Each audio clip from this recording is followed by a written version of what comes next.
everybody, I'm Tom Vassell. I'm Chris Yee. And I'm Mike Valicio. Today we're taking a look at a new game from the City of Kings called Emberleaf. Mike, do you know if this is in the Cats universe? Are the Isle of Cats in this universe? They're all games in the City of Games, quick correction there, are in the same universe. The first game in that line was the City of Kings, but Vidoran Gardens, the Isle of Cats, Race to the Raft, they've all been, and Emberleaf have all been in the same kind of universe that the publisher has created. Sure, although it's not. But anyway, I mean it is, but also you could say anything is the same universe if you try hard enough. But this is a game in which you are rising from the forest floor, gathering resources, clearing dangerous areas, and rebuilding your home. You're an Emberling. You are building little cities and villages around, fighting off bad guys, but it's not a combat game more. It's a Euro-style game. In fact, it's Chris's, no, not Chris. Mike is going to show you how it plays. Okay, here you see the main board for Emberleaf. You've got this central board here, which has a score tracker around the outside. You've got 6 clearings, which are these areas with hexagonal spaces, 1, 2, 3, 4, 5, and 6. You've got some dangerous area tokens, which are these wooden in the deluxe edition. This is the deluxe edition of the game. I want to point that out. These are double-sided. You've got those on the board. You've got some resources off to the side. You've got the basic buildings over there, and then a tracker for when you are fighting these enemies out there on the board. Depending upon the player count, you're going to cover up some of the spaces in these hexagonal clearing areas. So let's say this was going to be for a 3-player game. I would be covering up all the spots where it says 4+. So it might look like this. Okay, so it would look like this. You would take 2 of the each of the 5 basic buildings, shuffle them randomly, and place them covering those spots on the board that say 4+. Each player is going to have their own hero marker that they're going to place at this particular clearing, and at every one of the fire spots that are in the other clearings, they're going to have their own little favor discs that are going to go there. All right, so in the game, the goal of the game is to get the most points, and you're going to be gathering points through a number of different ways. During the game, the way that you're going to be gaining points is you're going to be gaining some points by homing your villagers, which is, say, if you were the white player, this would be one of your rabbit villagers.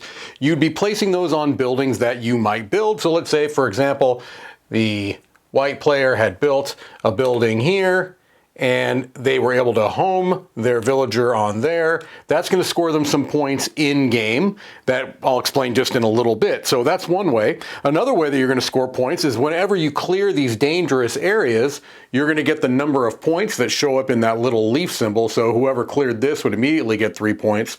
When they come out later, after these get cleared off and they start to repopulate, they come out at higher values, so harder to defeat but higher point values. So that's another way you're going to get points during the game, is by clearing out these areas. Another way is going to be by gaining trophies. And so as players are either defeating and clearing these dangerous areas or placing the last tile and completing a particular clearing, you're going to be moving down this trophy track, gaining whatever boon the player chooses when they do so. When the player gets to the bottom of this track, they're going to choose one of these trophies. It'll go back up to the top. And on many of these trophies, there are points that are associated with them. So the player who got this trophy would get 5 points and a honeycomb, and everyone else would get a honeycomb. So that's another way that you can get points during the game. And then finally, you can get them by unlocking bonuses. There are some bonuses throughout the game. Around the score track, for example, you can get some points, like right here. And then at the end of the game, you're going to be getting points by completing favors. That's the only way you're going to get points at the end of the game. What are favors? It's a market of cards that are here at the top of the board that can give you a certain number of points based on different requirements. This is saying that this is an 8-point card. If at the end of the game you fulfill this requirement, you're going to get those 8 points. There's no penalty if you do not fulfill the requirements, but you certainly just will not get the points. So end of game points are only going to be found on those favor cards All the other ways I mentioned are points during the game. The way you're taking the actions to get you the points in-game that you need is going to be based upon what happens on your individual player board. So every player is going to get an individual player board that's going to be identical. It's going to have spots for your villagers, your rats, your owls, your rabbits, and your frogs. You're going to have some buildings that start on your board, 6 of them here. You're going to start with 1 honeycomb in your supply, and then you're going to each get a deck of starting cards, a starting deck of cards. And so you have the A deck, the B deck, C deck, E through F. And so let's just say, for example, the white player had this B deck. The cards in the different decks are basically similar. They'll have a slight asymmetry, but not anything that's too drastic. And so you've got these different cards, and they've got a couple of things that you look for. The statistics, the stats for the cards are in the upper left. This shows a footprint that's associated with the walk action, and it shows a wood icon. Here's the name of this particular hero, Sprout, and it has a couple of different types of actions on them. So let's discuss the different types. When you see a lightning bolt next to an action, it means that's going to happen as soon as you play the card. When you see an arrow straight left like this, that means that this is something that would be during a slide action. Here you have one that shows kind of going to the bottom. That's going to be something that happens after you have slid a card off the left end. That falls off of your board, and this is the action that triggers when the card falls off of your board. And this is a persistent effect that will be in play as long as this is on your board, because again, as you're sliding cards, which we'll talk about, it's going to eventually fall off the board and come back into your deck. And then finally, we've got what are called charge actions, which are optional, and this allows you to spend a particular number of resources. In this case, you can charge it twice while it's on your board, spend a wood, and you'll be able to walk 1 per the number of foot statistics that are visible on your board. So on your turn, you're going to be doing one of 2 things. You're either going to be placing a card or sliding a card. Those are the 2 core actions. You optionally can charge a card if you have one of these charge type cards that you're playing, or you can promise a favor, which I'll talk about in a moment. But let's say that the white player here is wanting to walk around the board. So I showed you on that main board, you have the different clearings, and you have some roads that connect the different clearings. You can kind of see that here. This is a road that connects this clearing to this clearing to this clearing. Normally, it costs 1 walk statistic to go from one space to another. However, if there's one of these dangerous area tokens, it's going to cost 2. So if the white player wanted to go from here to any other clearing at the beginning of the game, they would have to either have one of these cleared out or spend 2. All of these dangerous areas will make it so that you're spending 1 more than you normally would to walk. So looking at their cards, Hops here has a 2 on the very card itself. It has 2 walk symbols on it. So immediately here it says walk 1 per. They could use this card to walk past one of those dangerous clearings. So let's say they went ahead and they placed that, and they could place it on any of these 6 spots right here. They placed it there, and then they would trigger the immediate effect. They would walk because there's 2 of those symbols showing. If they had earlier played another card, maybe they had played Sprout first, and now they're playing Hops. Now there are 3 available, so they have basically 3 points of movement that they can use. There are also some pre-printed stats on your board, like this is wood and this is food. If you leave those open, so let's look at Sprout here. Sprout here says immediately gather 1 wood per the wood symbol showing. There's 1 on Sprout's card. If they placed it there, they would be gathering 1 wood from the supply and putting it into their inventory. However, if they placed it basically anywhere else, now there's 2 showing, they would be able to gather 2 wood instead of the 1. There are also ways that you can get more visible on your board, sometimes by removing villagers and homing them. You're going to have some more statistics open up, like this is a 2 wood. If you built this building onto the board, now you have 2 more wood. And if it was like this, when you played Sprout, you'd be getting 1, 2, 3, 4, 5, 6 wood for one playing of the card. So you can kind of see how that happens. So you're potentially playing a card. That's one of the two core actions. The other thing you can do is sliding cards. So let me put another card or two up here. When you slide cards, what you're going to be doing is you're going to be going from left to right, top to bottom, sliding each card one spot to the left, and if any of them have this symbol, you're going to do what it says there. Let me just make this a little bit more fun, and we do this instead. Okay, so let's say the white player now is taking a slide action. The first thing we would do is they would slide Sprout. Sprout has this action for the slide that says spend X number of wood to gather X number of food. This is optional. They don't have to do this, but if they wanted to get food, they can do so by spending wood as much as they wanted to get as much of the food as they wanted. So that would slide, and it goes right back into your deck. You're not drawing cards from your deck whenever you're playing cards. You always have full access to every card in your deck, and now Sprout will be available in the very next turn for the white player. This one slides off, and it doesn't have a slide icon, but what it does is a drop-off action of building one. So they can take one build action, which I'll talk about in a moment. Then this would slide. It has two. You can do either or both of these slide actions, but if you're going to do both, you have to do the top action before the bottom action. So here, you can spend one wood exactly to gather two food exactly, and then you can do it kind of the other way around, all right? So that would be that. This would slide over and nothing would happen because there's no slide icon on that card. So that's the second core action, is sliding cards. And that's kind of where this card dancing comes in, because you're placing cards, sliding cards, the sliding cards come back into your deck, the slide actions will trigger, things along those lines. Where you place the cards matter. Here's another thing that you see right on the board where it says gather one. So if you were to play a card on this spot, you're not going to be doing what the card says and that. It's either or. So maybe you didn't necessarily want the actions on this card. Instead, you want to gather a stone. You can place it there, and instead of doing the walk action, you can just gather a stone and put it into your inventory. Speaking of inventory, you start with 8 spots, but when you build this building, it's going to unlock 4 more. So that's a way that you can get a larger inventory. These 2 buildings are going to give you more of those icons that you might need to make cards better. You build these buildings, and it's going to give you another one of these types of spaces where instead of what the card says, you can go there to build. Here is a way to give you an attack, 1 per the number of your sword symbol showing. So in this case, there's only 2, but maybe you're playing a card that has more, something like this. This has an attack symbol on it.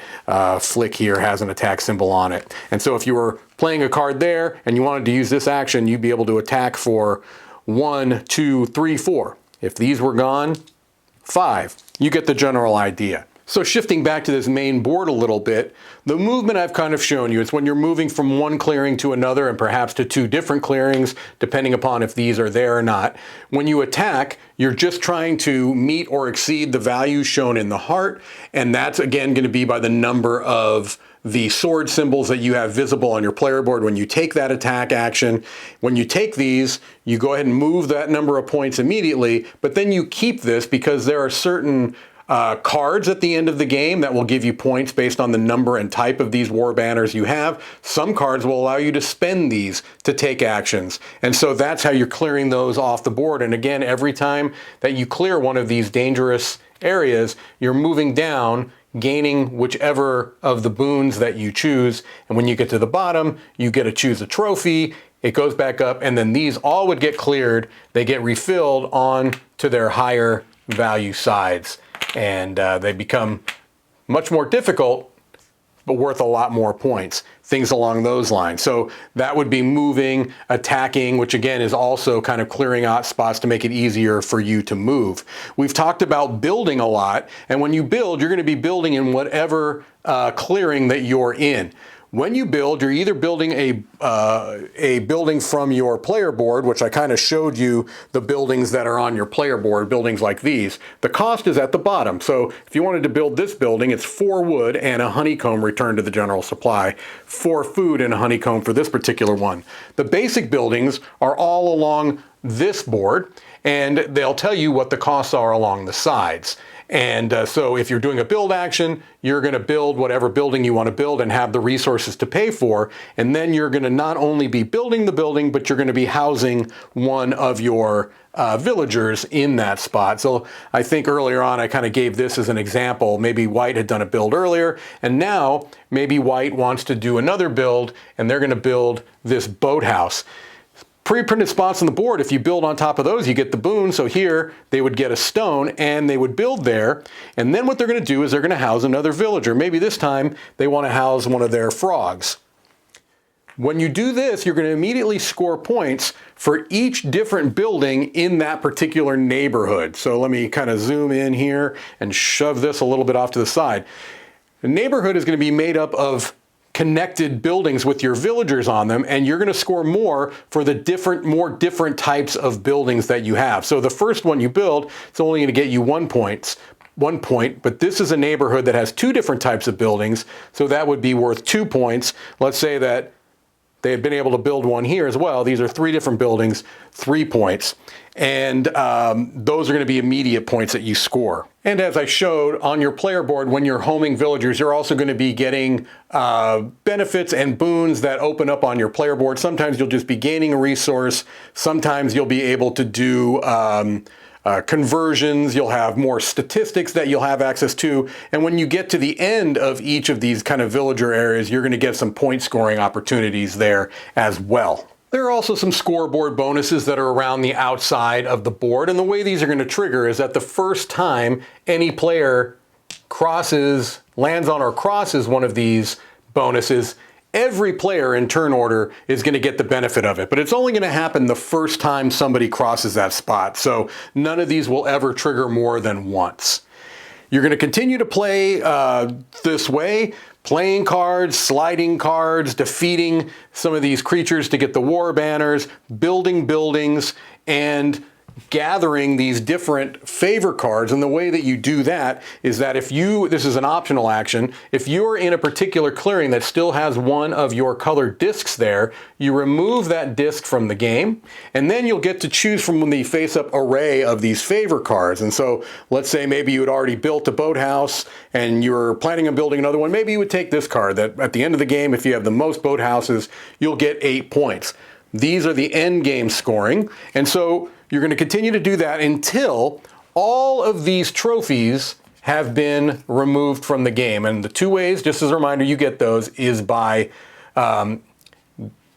clearing a dangerous area, you'll move it down there, or if you fill in the last spot in a clearing, in a clearing there, that will also give you the trophy. As soon as the 6 of those are gone, there'll be an equal number of turns, and whoever has the most points at the end of the game, again, the only end game points you get are from these favor cards, will be the winner of Emberleaf. Let's head back up and we'll let you know what we think.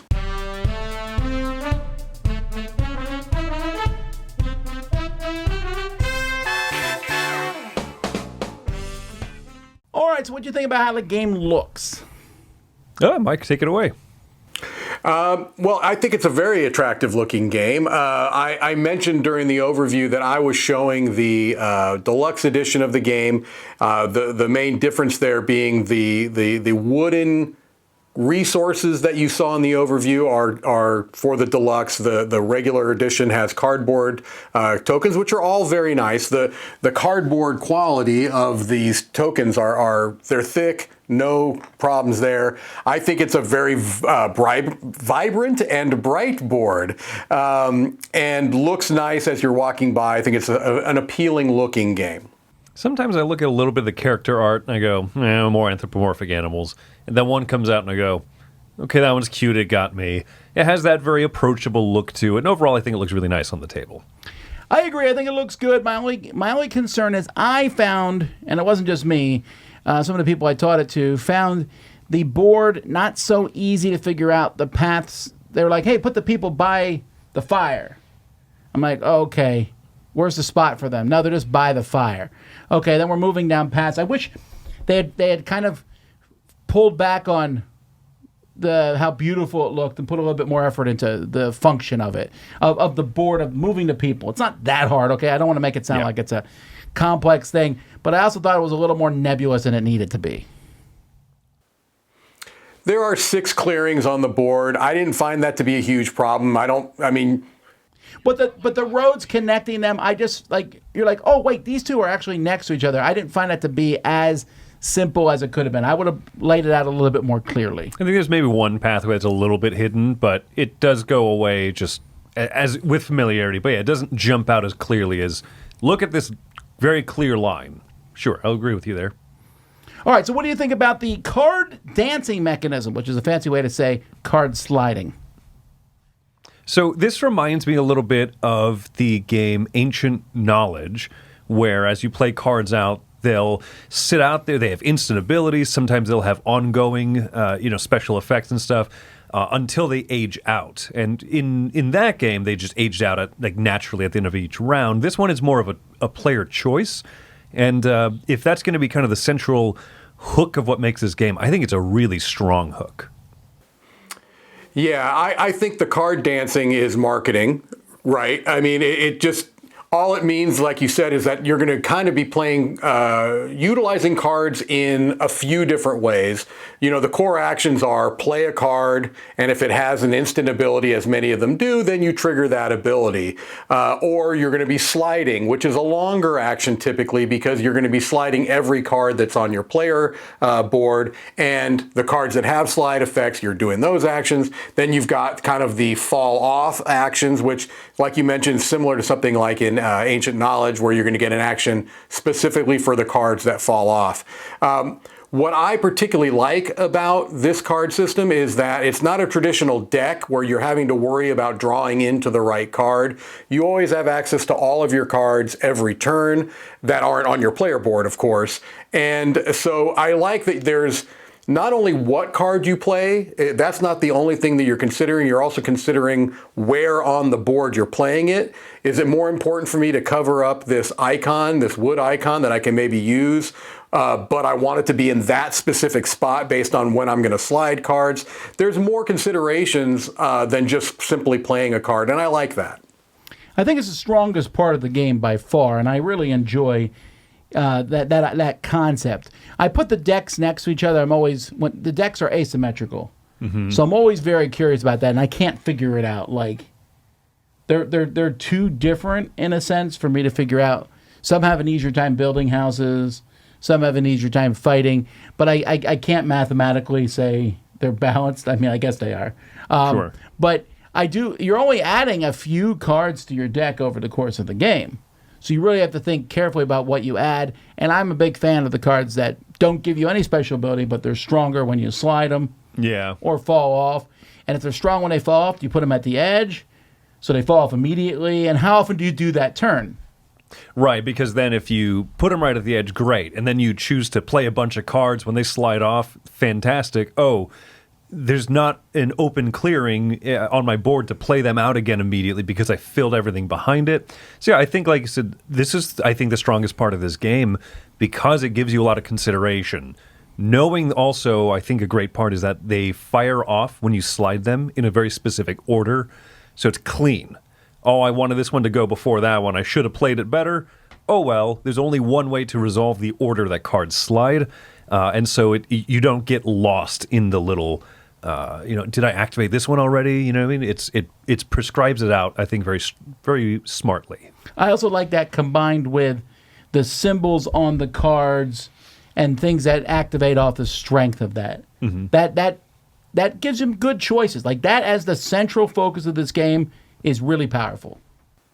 Yeah, and I'm actually glad, Tom, you mentioned those new hero cards you're bringing into to the deck, because I'm pretty sure that I completely neglected talking about that in the overview. But that is something that when I teach, I make a big point of emphasis, is that I think some people look at this and they think, oh, it's a deck building game. It's absolutely not a deck building game. There are some elements of deck construction to it, I would say, more than deck building, because the first time you home each of your types of villagers, you're going to be drafting one of those hero cards. And there are a couple of other ways you can get them, but you're not going to be getting a significant amount. So it really is about best utilizing the cards that you have in your starting deck with the cards that you bring in and kind of figuring out what your particular strength is going to be in that game. Are you going to be going heavily into the sword symbols and trying to get a lot of points through clearing off those dangerous areas and then potentially being in a position to be able to get those trophies more often than not? I'm going to come back to trophies in a minute. Are you going to be trying to be very mobile so you can move to the different areas on the board very easily? Because a lot of times I think that's overlooked. Being able to get to different areas on the board quickly can really make a big difference. Maybe you can come in and get into an area that no one else has really gone into yet, and you can start kind of building things up there. So that is an important part of the game, but it's not an overwhelming part of the game. You mentioned the trophies. That's in combining with fighting. Fighting in this game is not really anything other than just comparing some numbers.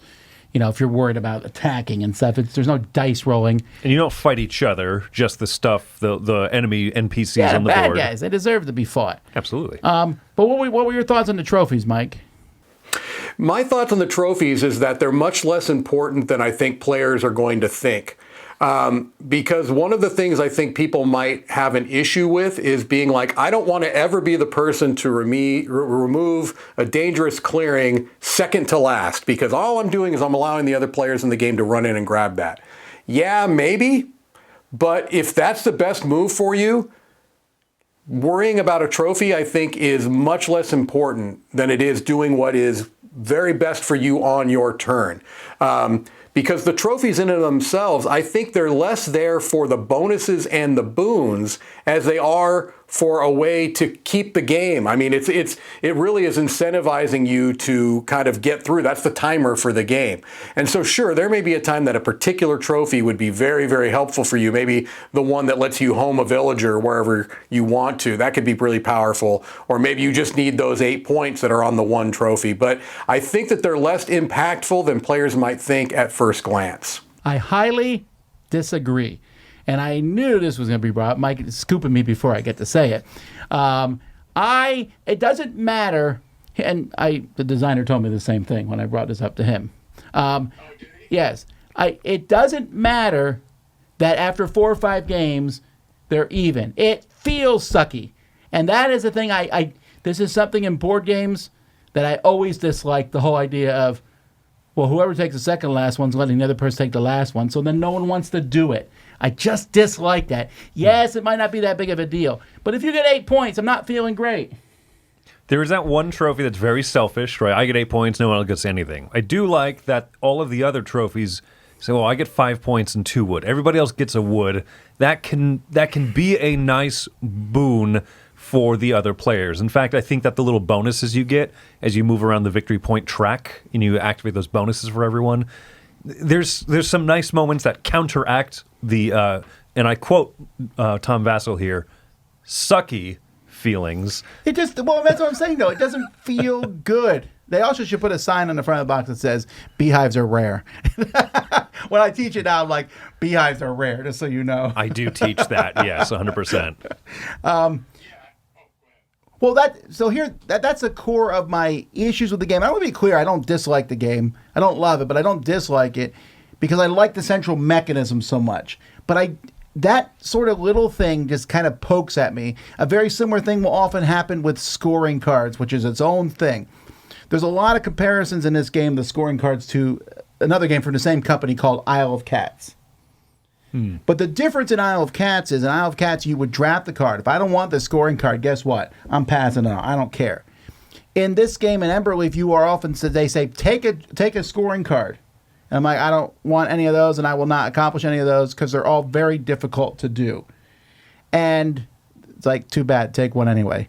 And then you can only have so many scoring cards, and that kind of sticks in my craw. Or you have a scoring card, and you're like, ooh, I cannot wait to do this. And it's directly connected to Mike saying, I will place a thing here, not even on purpose. And I'm like, well, that scoring card will never happen for me now. And it's those little moments there where I feel like I've been hindered not because of poor play on my part, but because of the randomness of the cards that came up, and or not random actions of other players, but them not knowing. Or maybe it is malicious. With Mike, I assume yes, but with most people, no. Yeah, I just don't have the issue that you do, Tom, there. I really don't. I think that the game is designed in a way that while you may be focusing on one particular thing, you can't do just one thing. And I think that there are enough of those scoring cards, and I'd have to double check. I'm not sure, and I could be wrong, I'm not sure there's a limit to the number of those favor cards you can have. I know there's no penalty if you don't complete them, but I understand what...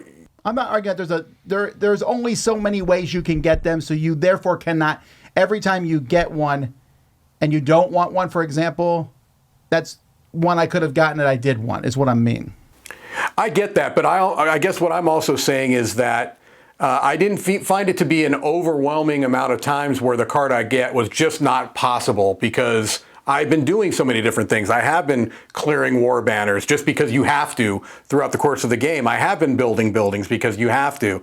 Now, the type of building, sure, you probably want to pick a couple of those scoring cards early that give you a direction to go for. But I just haven't found it to be an issue where I guess I'm not getting as many of the negative interaction feelings that you are in the game. I think that might be my experience too, right? Is that I have had some moments where as the game goes on, every one of those objectives goals are harder to do. And so I've looked at lineups and thought like, well, that one's okay. I'll get like 3 or 5 points out of it. I'd rather wait until I can get like a really juicy. I've seen some like 13-point ones out there. Those are really juicy. And then I wait until kind of the second half of the game and I realize, oh, I don't have time to pivot my actions and what I do towards the the lineup of cards right now. And so I think it's one of those, you should get them earlier because you have more time to accomplish them, even if it seems like you might not get them. But there is something to be said about waiting until something comes out and goes, oh yeah, I've built a lot of boathouses already. I can't wait to yoink that card. And then the other thing I will say is that I do appreciate that the card markets, both in this game, have that every time that you need to replenish it with a card, you discard the front one, so you're revealing at least 2 new ones each time, so that there should be a lot less stagnation in the market. I agree, but on the flip side, I found that to be annoying. So you're like, oh, I can't wait to get the no. Yeah, there's like little things, like there's a card that if you get points based on the number of those cards you get, might never show up. I have a card that says build a town of size 6, and there's only like 2 or 3 places to do that, and someone just builds in those spots, and you're like, well, that's not me anymore. Or build on 3 town halls, and someone else builds a town hall. And I get all this. I'm just saying, for me, that gets in my crawl. But I'm trying to do my own thing. But there's a lot of those, I mean, not too many, but those cabin actions where you can place onto someone else's hex, I think counteracts a lot of that. Some of that is better, and it's not that tight. I'm just saying I feel like that's the whole focus of the game, and I want to focus more on the cool card dancing, and it's a means to the end. I don't like the end. I like the means. And that might be the experience that other players have. They like this cool card play system, but then when it comes to the points of interaction, they might not like the interaction that there is. But I think it's unique. It's an interesting game. It doesn't feel like the other games that they have made. For me, even though I said these strong thoughts, it still is a 6 to me because, again, I like the main mechanism of that game, the card dancing. There's a few minor issues. I think that I feel about this way about a lot of games. There are some people I'm never going to play this game with because their slide actions are going to take so long. They're going to slide and go, now I can build a building. I'm like, oh my goodness. Why didn't you think that before you slipped the card? You knew what card you were about to slide. Because instead of the slide action can be like 6 actions as opposed to play a card, which sometimes is no action if it doesn't have an immediate effect. So there's some disbalance in that. And also, if you run up the scoreboard and then there's a pause, there's just a few minor things. And I already mentioned the scoring cards. So that kind of just keeps me from liking it more. I'd play it. People want to play it. I think it's interesting. I think there's a lot of cool ideas in it. But those little bits keep me from loving it. Okay. I think that, yes, there is some unevenness to the turns, right? Where my turn might be, I got 2 berries or 2 radishes or whatever they are, and the next person goes, wow, boom, boom, boom, boom, boom, boom, boom, boom, boom. We're going to be here for a while. Oh, and the score track at the end of the, and a trophy, military advance. So it's a little procedural. All that being said, I like that core card play so much, and the way that everything feeds into itself, and I still like all the central board and all the other things. So I'm giving this one an 8. I have a lot of fun playing this one, and I think that the cards are the shining star of it. Yes. And they do, from what I'm hearing, it sounds like the central board stuff pulls focus for you, whereas for me, it feels like a really nice addition to what the cards affect. I like chasing the goals. I like chasing the bonuses on the score track. There's plenty of this game that I enjoy, so it's an 8 from me.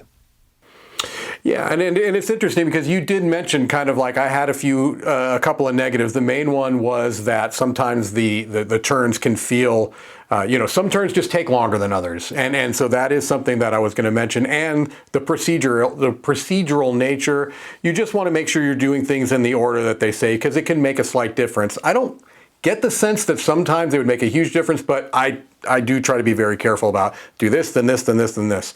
But I really, really, I love the game. I'm giving it a 9 out of 10. I love that card system so much, and I don't, the board play, it feels like it's a great integration. I honestly feel very connected between what I'm doing on my player board and what's happening on the main board. And so I guess I don't feel that disconnect. I don't feel like the board is taking me away from the fun stuff I'm doing with my cards. I feel like they're kind of one and the same. What I love about the card system is the flexibility that it gives you to do those things that allow you to take those point generating actions on the main board. I love that, the timing of when you are playing your cards and when you're sliding your cards and finding that perfect kind of turn where you can just get all of these things to line up for you.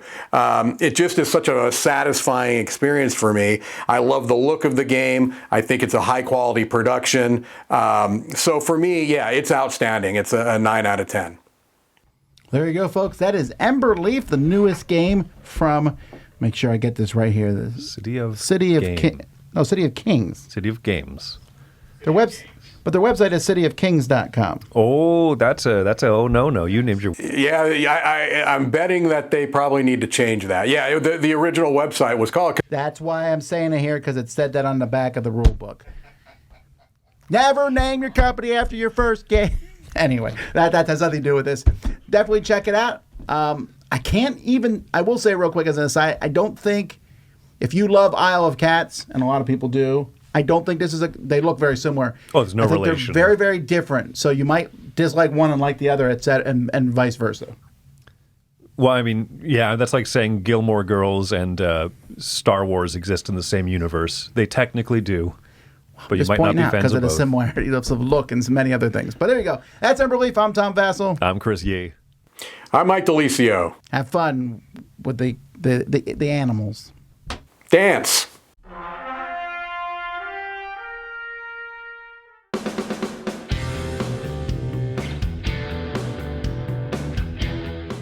Hey everybody, thanks for watching this video. If you liked this review or whatever you just watched, wasn't it amazing? Check out our channel, Dice Tower. We have all kinds of things. We review games, we do top 10s, we play games live. It's all about board games, but especially the people who play them. Check out Dice Tower YouTube channel.